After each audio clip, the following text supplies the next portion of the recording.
Hello, my friends. Welcome. My name is Joe. This is the Joe Martino Show. And today we're still going to talk about sex. 3 weeks in a row. This is the third and final episode of how you can improve your sex life. And in so doing, you can improve your marriage.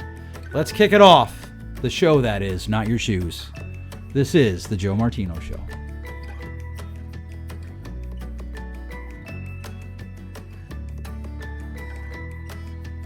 You're listening to The Joe Martino Show, a podcast dealing with all things emotional, relational, and human nature. Joe is a licensed counselor in the state of Michigan, specializing in relationship therapy. He is also the author of the book, The Emotionally Secure Couple. All advice offered in this episode is offered for entertainment and educational purposes only. Enjoy the show.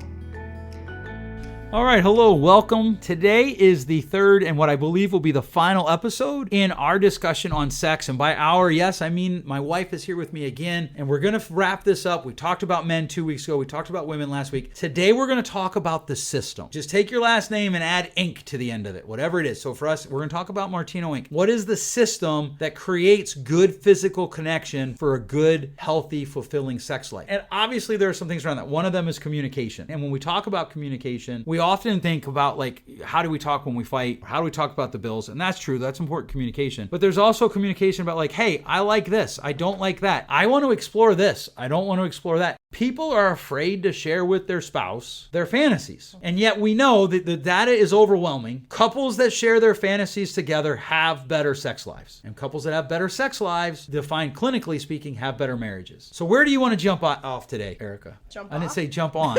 Jump off.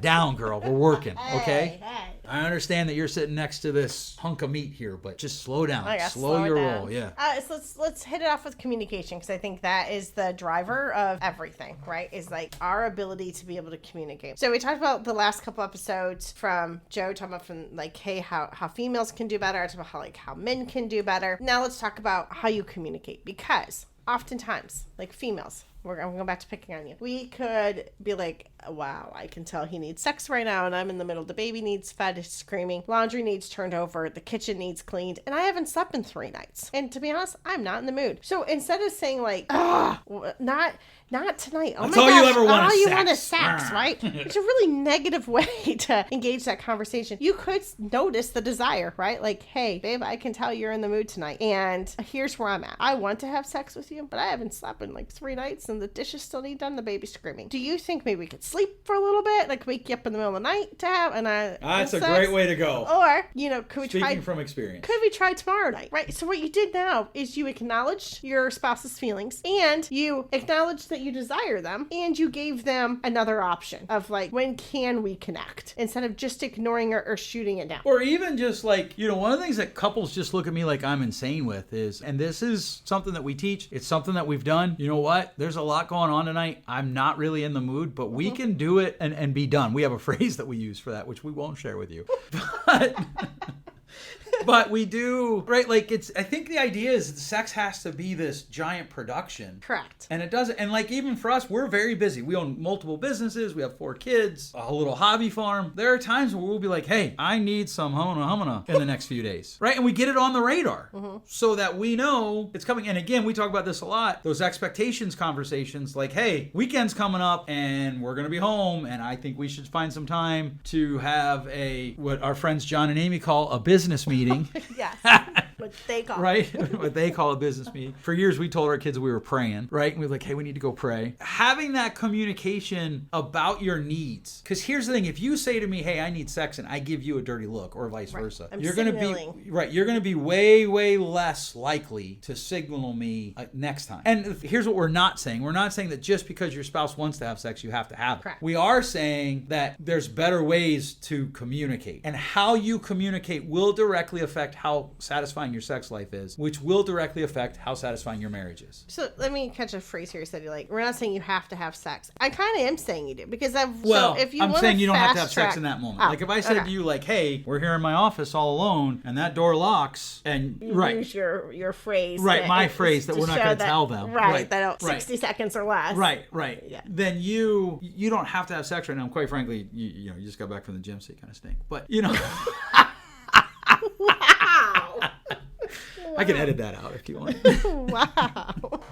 Right? But that doesn't mean you have to have sex right now. If I'm like, hey, I need sex this weekend. Or you're like, hey, I need sex. Okay, but we don't have to do it right now. Like, one of the things that I think couples fail to recognize is you play the long game. So I would agree with you that if sex isn't a regular part of your marriage, outside of a medical reason, there's a problem. I would also say, and I think you'd agree with this, that just because you want sex right now at 4:45, that doesn't mean that I have to have sex by 5 o'clock. Correct. Or even tonight. It doesn't mean it has to be done tonight. Right. It means you're expressing a desire, which is healthy. Right. It's pursuit. It's okay to express those things. Yes. And so we start talking about communication. How do you help couples talk about sex? Right? Like, there's stuff that people don't like. How do you have that conversation? We have very direct conversations in the room. Because a lot of times a common complaint I get is, well, it's boring. I've known her for 7 years. I've been sleeping with her. So for 7 years, it's boring. You know, a solution I often hear is, maybe we're thinking we should become like swingers or polyamorous or invite other people into our room. Can I just say that's the worst idea? You can say anything you want. Okay, it's the worst idea.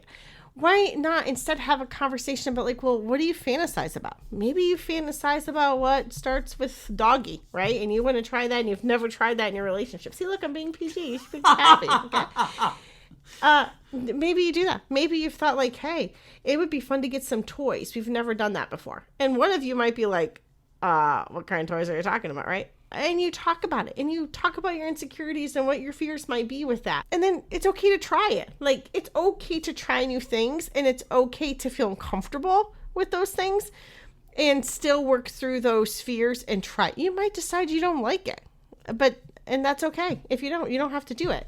But listen to your spouse's desires and fears, and if they're not off the wall, have fun and go for it. Yeah. And off the wall needs to be defined properly, right? Because there is stuff like, I don't want to do that because blah, blah, blah. But the other thing is, I think people shouldn't go against your moral beliefs. Okay. I think I think that's a good definition. I think one of the other things that happens is people don't communicate through their disappointments and disagreements, and then they get selfish. So I think about a couple that I worked with one time, and the wife was highly dissatisfied with their sex life, and as was the husband. But she didn't want to engage it, and he was just selfish. Like, he literally would just kind of go straight from kissing to insertion to completion. Uh-huh. And he was kind of a two-pump chump. That was as far as it went, and they could not discuss that. And so he just took it personal, and that was his hall pass to be selfish. Right. And, sex doesn't create who you are, but it can reveal how selfless, where you're at on the selfless, selfish continuum. Well, I know in that book I was reading, one of the things you and I talked about is, I think it's a selfless act, but it's also, I don't want to use the word selfish, but you have to have a high level of confidence when you're doing it. If there's any time all your insecurities need to go out the window, it's when you're making love. It's the whole fake it till you become it, right? Fake it till you become it, right. Right, not fake it till you make it, fake it till you become it. And the thing of it is like, it's really not hard. Just ask your spouse, what do you like? Mm-hmm. Like, that's not a hard sentence, but it's a hard conversation. Use your fantasies, engage your fantasies while you're having sex. I know for women, I don't know if it's as hard for men. They often have, like, I'm laying there and he's doing all these things and I'm thinking about everything I have to do next. And it's hard to be in the moment. I hear that's a common complaint. Change your thinking and start thinking about the fantasies. Like, I wonder what he'll do next to me. Be curious about the sexual act, the taste, the smell. Taste what? I'm just kidding. Hey, I'm just kidding. This is PG. Use your 5 senses to engage what's going on. That's going to help you stay in the moment. That's going to help you enjoy sex. And that's going to keep your mind from wandering. And let's talk about those fantasies during sex. That's okay to do too. Like, hey, I was thinking you could try this. They might actually find it hot and try it.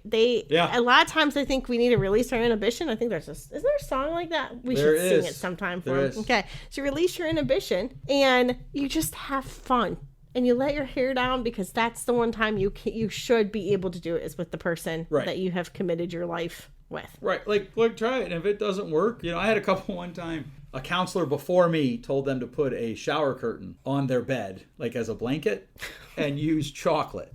We'll just leave it at that. Hershey's chocolate syrup. Okay. And it went badly. He actually slid off with the because chocolate syrup.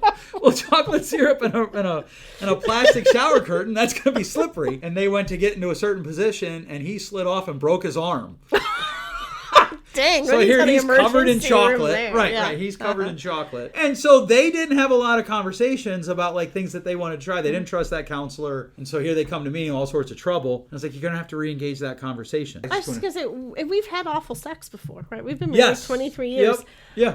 But the thing with us is we often both know it and we talk about it. It's not a secret when it's done. Well, that went rogue. Right? Yep. Or And like, we wow, laugh. that was, hey, wham, bam, thank you, ma'am. Let's go, right? Like we've had those conversations. The jet plane went off sooner than it needed to, Yeah. right? Yeah. And it doesn't have to be a hurt your feelings. You can laugh about it and you can try again. Right. Yes. And like one of the things that I think so that's communication around sex. I think the other thing that people sometimes fail to remember is communication outside of the sexual act also affects it. So like Yes. if you're not going on regular dates, don't be surprised if your sex life is suffering. Right. Right? Like regular dates, twice a month. If you can do it 4 times a month, it's even better. If you're not getting away regularly, and I realize at different stages of life that's very difficult, but regularly could be once a year, once every 2 years, right? Especially if you have little kids or you don't have the resources currently because you're working through school or whatever. But one of the things that you have to do is your sexuality as a couple has to be normalized through your communication. One of the things we do, I have many clients say to me, because Joe and I go on a lot of cruises, right? We get away together.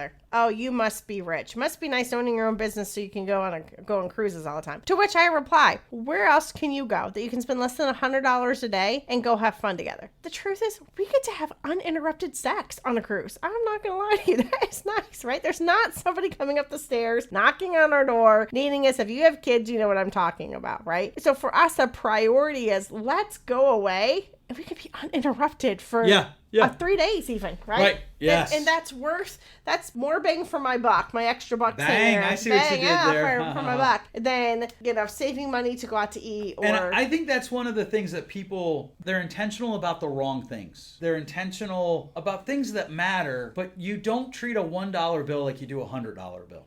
It's just reality. And people act like sex is supposed to be some sort of natural, just this organic. There's so many things that compete for your time that you have to be intentional about your sex life. Yes. You have to be intentional about your sexuality, how you touch each other, how you talk to each other, how you flirt with each other.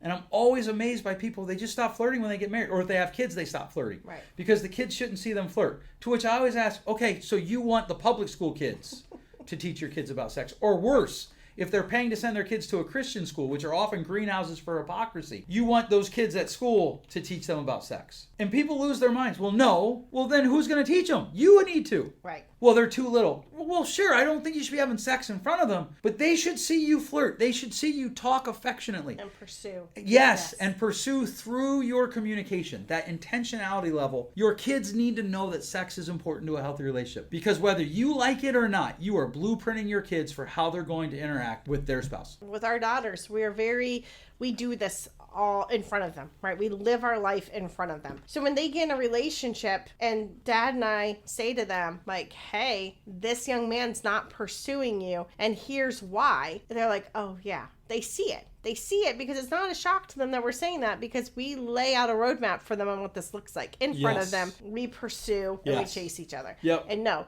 Joe's correct. You do not go have sex in front of them. That is absolutely wrong. Crazy. You do not. But there's a lot of space that you could do things. Correct. They should see you kiss. They should see you kiss. On the lips, passionately. Yes. If all they ever see from you is pecks on the cheek, I'm going to say this, and I imagine I'll get a few emails about it, you're failing them.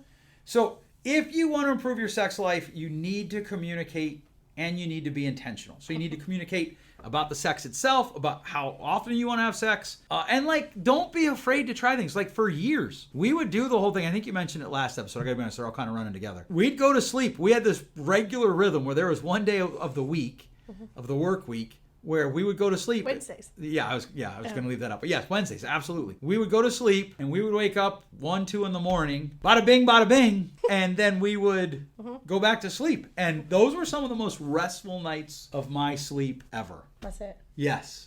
Good sleep those nights.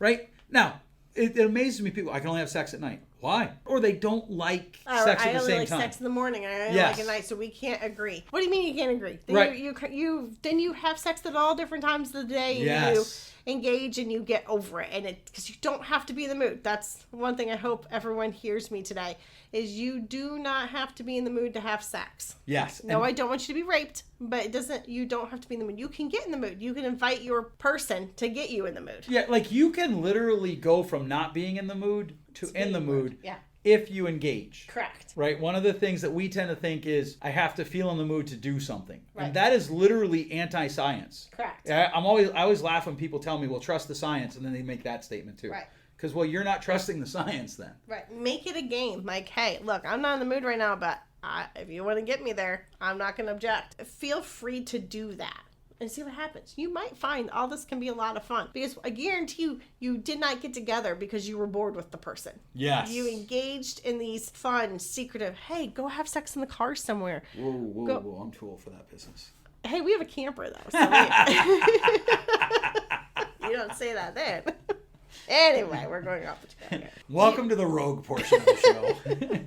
Go find somewhere creative and spontaneous and have sex there. I remember when we were first married, we went on a cruise for our honeymoon. So we're married about 4 days at this point. And we got invited to be on the Love and Marriage show on the cruise ship, right? And they asked, like, what's the craziest place you've had sex? I'm not going to answer that on this show. However, the couple that had been married like 20 some years, they're like, look, we have 6 kids, so on the toilet. And I was like, I'm like a bit of a germaphobe, so I'm like, the toilet, right? But hey, if you need to find the bathroom and get a wham bam, thank you, ma'am, man, by all means, who am I to stop you, right? Yeah, the hammock. We broke a hammock once. We'll just leave it at that. All right, so today we're kind of wrapping this up. This is not an exhaustive, 3 episodes is not enough time. Essentially, about an hour and 20 minutes total is not enough time to do it exhaustively. Like, certainly we could talk about like a lot of different things when it comes to this, but hopefully these 3 episodes, when you take them together, they give you this framework of tools for you to use to help improve your sex life and your marriage. Anything you want to end with? No. All right, thanks so much for listening. We'll catch you next week. Thanks for listening. If you enjoyed today's show, please share with a friend. And hey, give us that rating in your podcast store. Until next time, change possible.